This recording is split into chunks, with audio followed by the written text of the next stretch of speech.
リゾート地が大好きな私たちは今回宮古島へ行ってきました。最初に言います。沖縄は7月からハイシーズン。どこのホテルも価格が跳ね上がるため、梅雨明けの6月下旬が狙い目です。あ、守くん、宮古島にはこんな人形が20体立っています。守くんの妹もいるので探してみてください。宮古島のいいものだけが集まる島市場とのことでやってきた。宮古空港から車で10分。マンゴーや青バナナなど美味しそうなフルーツがたくさんありました。島の野菜、お菓子やパンもたくさん置いてありました。宮古島でマンゴーは絶対食べたいです。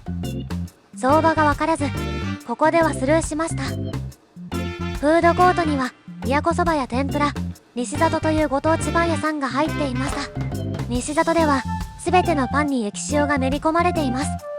人気パンは塩パンとバナナパンです。ランチはこじゃそばを食べにやってきました。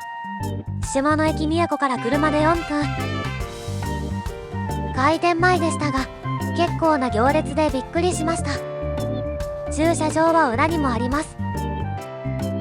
こじゃそばと宮古そばハーフを注文しました。こじゃそばは麺が太いラーメンのようでした。もずくが海藻臭くなくスープと絡みシャキシャキでとても良い歯ごたえでした。もずくうま。シンプルで優しいお味なのでいつの間にか飲み干してしまいそう。食後はリッコジェラート。こじゃそば屋から車で4分。リッコとはイタリア語で豊かさという意味らしい。宮古島の豊かさと島の農家さんたちに支えられてできたお店です。宮古島産のジェラートがたくさんありますよ。続いては行きたいスポットの池間大橋。リッコジェラートから車で21分。池間ブルーと称賛される海の美しさに圧倒されます。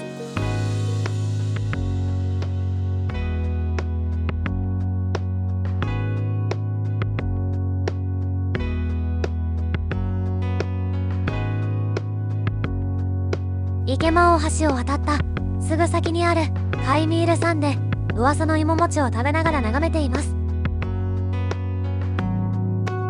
いいところにお店作ったなぁと思います。暑すぎてあまりゆっくりできなかったのでお浜テラスへ移動。リラテの宿泊とカフェの経営をされているみたい。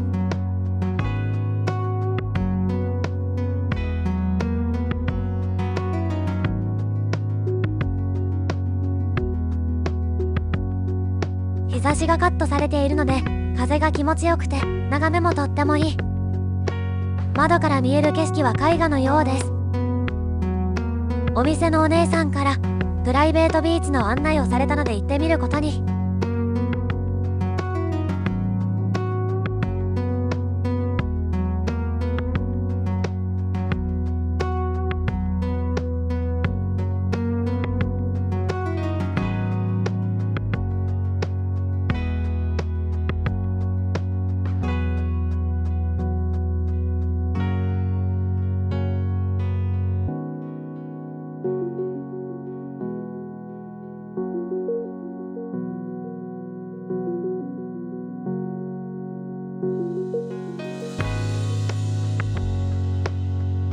お姉さんありがとう。ここでマンゴーを食べますよ。農園見学は有料なのですが併設されているフルーツパーラーは無料なので気軽に入ってみてください。ここのユートピアファームさんおすすめです。それがこれ。この素敵空間でマンゴーパフェをいただきました。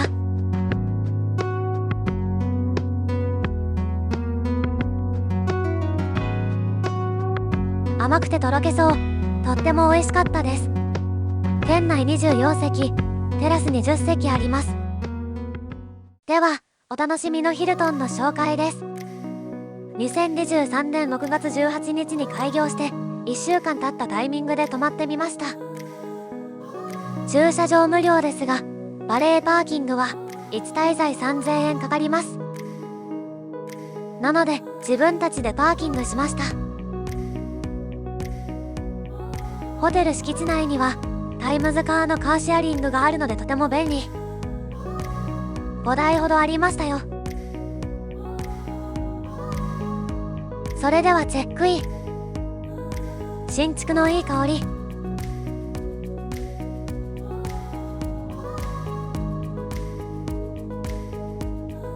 ロビーフロント奥には車両があります。雪潮がたくさんあった。ホテルアイスやスイーツがありました。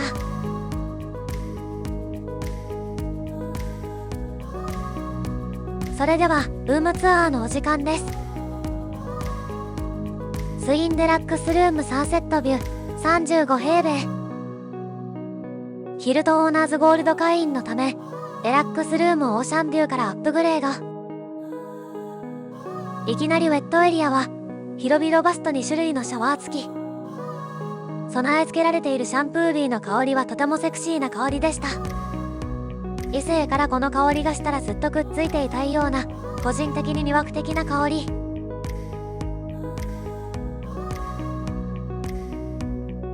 ドライヤーはパナソニック。女性はドライヤー事情気になるのではないでしょうか。特にロングヘアーだと高性能なドライヤーでないと困りますよね。クローゼットには部屋着やビーチバッグやタオル生地のラッシュガードのようなものが置いてありました。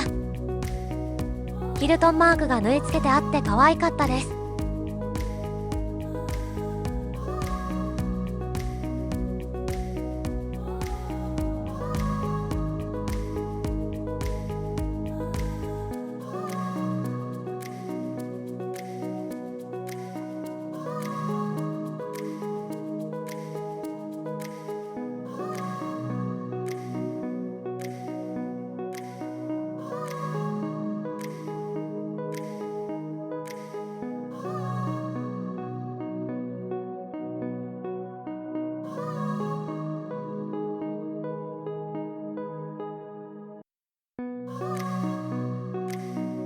ウェルカムスイーツとドリンクをいただけました。私はこのサイダーはちょっと苦手だったけど、夫は気に入った様子だったのであげました。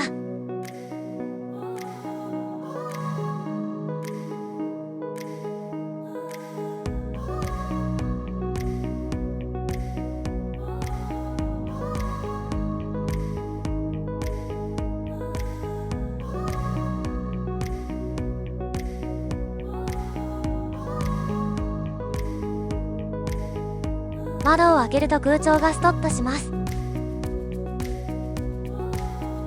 ホテル4階から6階に位置し、プライベートバルコニーからは伊良部大橋全景とオーシャンビュー、サンセットを見ることができるお部屋。プールを囲んで建物が湾曲しているような作りです。なのでサンセットビューのお部屋といっても、角度によってサンセットや星空の見え方が若干変わります。リゾート大好き。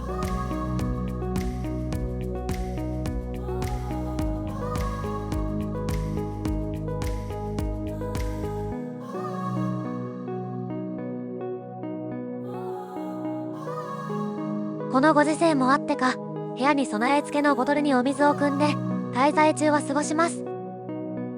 同じフロアに給水器がありました。ホテル内散策しましょう。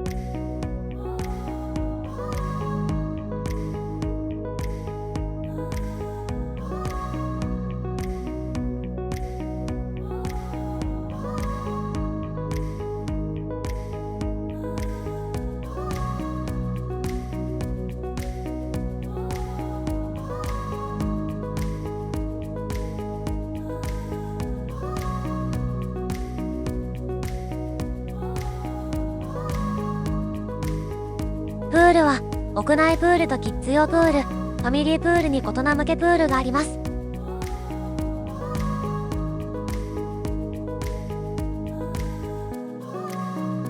カバナなどプレミア感のあるソファーは有料です。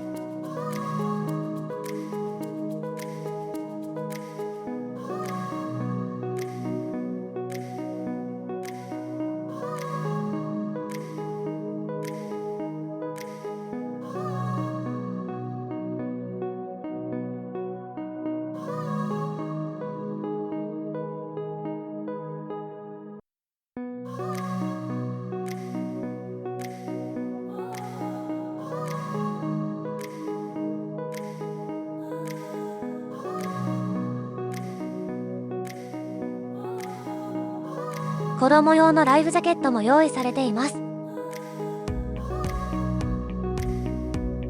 奥にちっちゃいスライダーがあるのが見えますでしょうか。子供のプールは浅くて可愛い。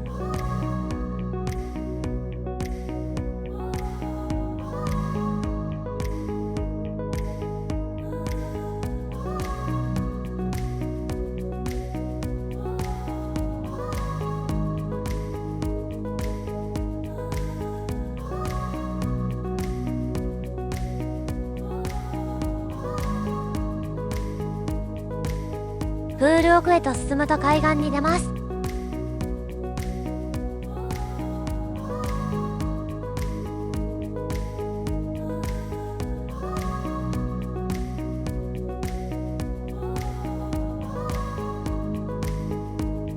ゲートから先はホテル敷地外なので、この先でのビーチでは完全自己責任となります。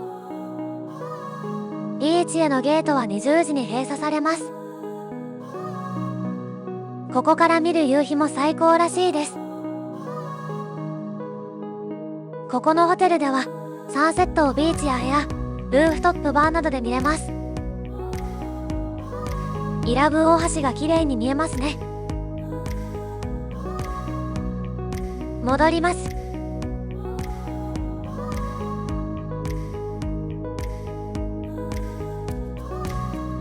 このカラフルなエリアはキッズ用です。キッズクラブ、スプラッシュ。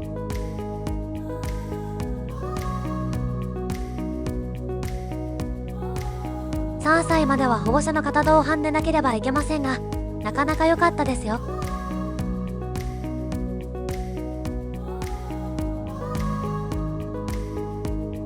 お絵描きした絵を専用のプロジェクターに映すと、奥に見えるシアターに反映されます。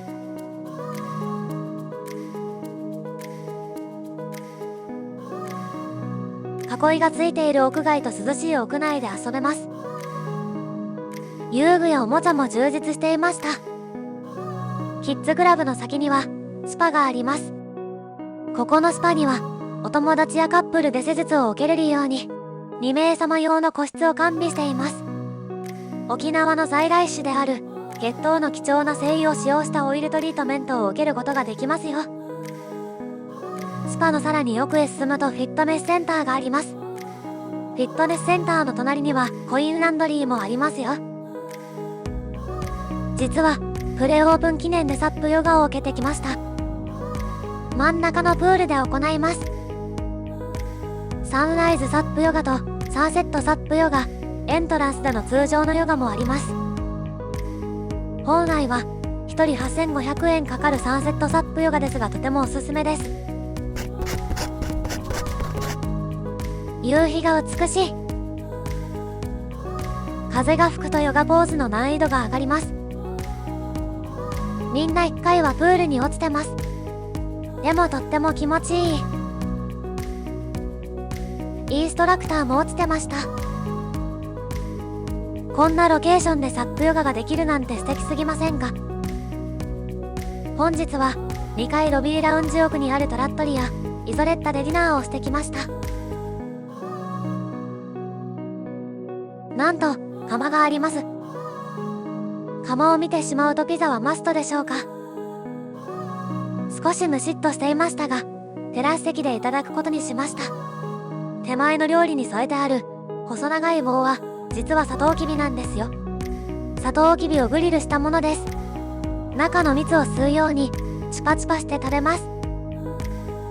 甘ったるくなくてとっても美味しい。癖になりますよ。炭の部分は食べないでね。海だけでなく星空も言葉にならないくらいに綺麗でした。プールサイドで眺めていたのですが、このまま寝てしまいそう。夜のプールサイドは雰囲気が出ていて素敵ですよね。すごいスケルトンだ。水族館みたいです。こんなところにカップルで行ったら女性はすぐうっとりしてしまうんじゃないでしょうか。一日の締めくくりはルーフトップバーユナイ。場所は屋上。ここから見るサンセットも素敵だそうです。私はココナッツフレーバーのカクテルを飲んでみました。ゆっくりくつろげるので1日の締めにいかがですか？もう1時間ほど営業時間延ばしてほしいな。6月下旬の宮古島は日差しがものすごく強くて一瞬で焼けてしまうような暑さなのですが、日陰に入ると風がとても気持ちよく、暑さも一瞬で引いていきます。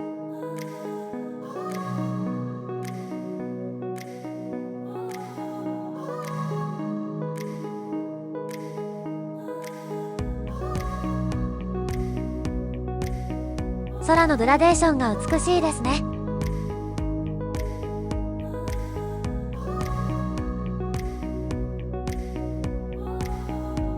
朝ヨガも気持ちよさそう。朝はゆっくり起きて1階にあるオールデイダイニングアジュールへ。実を言うと朝起きてすぐにこの後紹介するビーチで一泳ぎしてきました。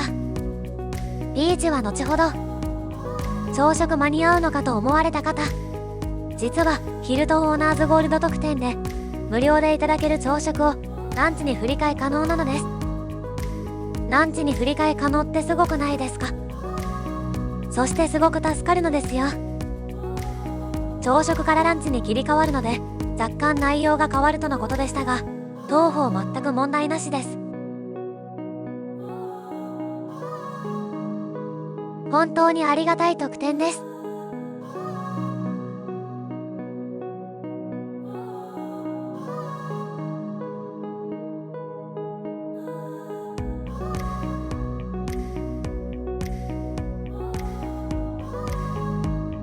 雪塩がたくさんある。購入前に試せていいですね。宮古味噌を使ったミニバーガー美味しそうです。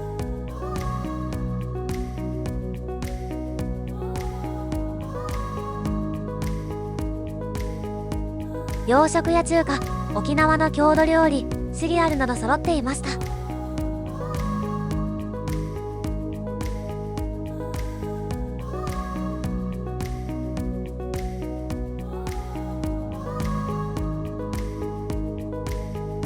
珍しいもの発見。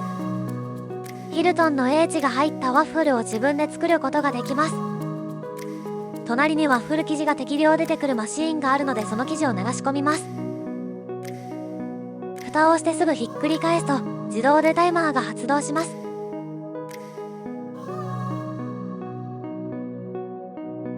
なので誰でも綺麗に焼けるはずです。隣にある蜂蜜やチョコレートソース、ホイップクリーム、シナモンシュガーでトッピング。生クリームと雪塩ホイップ、蜂蜜をかけてみました。生地が甘さ控えめなのでサラダを乗せておかず系にしちゃうのもあり。夫はこちらのスイーツの方が興味あり。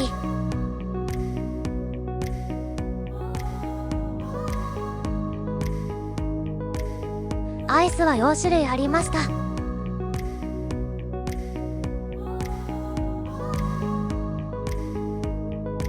ぜんざいは私にはかなり甘めでした。ここで上級会員さん特典情報です。上級会員専用メニューがあります。エッグスラットトリュフレーバーと黒糖フレンチトーストをチョイスしました。この黒糖フレンチトースト激うまでした。私が知っている甘ったるい黒糖でない。なんだこの上品でコクのある甘さは。ホテル紹介は以上です。ブランチ前に行ったビーチ、アラグスク海岸の紹介です。この海岸はウミガメとの遭遇率が高いと人気のビーチです。もともとは無料で駐車できたのですが1000円となり、今では2000円取られます。こんなに人気だと整備しないと大変です。以前どこかの個人が勝手に駐車料金を徴収していてニュースになったことがあるようなので気をつけてくださいね。9時過ぎに到着したのですがすでに人がたくさんいました。一応このような無料の真水を利用できます。天然の湧き水が流しっぱなしなので、急に水がちょろちょろとしかれなくなる時がありました。私たちが購入したシュノーケルセットなど大活躍したアイテム、概要欄に載せておきますね。最後に17エンド。下を0度とした場合に滑走路が170度の方角を向いていること、滑走路識別番号が17であること、航空用語で滑走路の末端のことをランウェイエンドと呼ぶことに由来してこの名前がついたようです。干潮のタイミングに現れる幻のビーチです。遠浅でとっても綺麗。肝心の飛行機ですが、これが難しくて綺麗に見れた方はラッキーとしか言いようがない。私たちは時刻表通りに狙っていったのですが、風向きの関係で逆方面から飛行機が着陸したようで、思っていた景色を見ることができませんでした。17エンドから着陸する飛行機を見るには開花時が必要なようです。概要欄に着陸の時刻表を貼っておきますね。実は今回初めてドローン撮影してきました。ご協力いただいた社員ブルーさんはとても優しくて人のいい方でした。宮古島生まれの方です。ありがとうございました。この美しい宮古島は日本の宝ですね。行けなかったビーチや17エンドはリベンジしなきゃですね。宮古島に呼ばれています。いいねやチャンネル登録で応援よろしくお願いします。ご視聴ありがとうございました。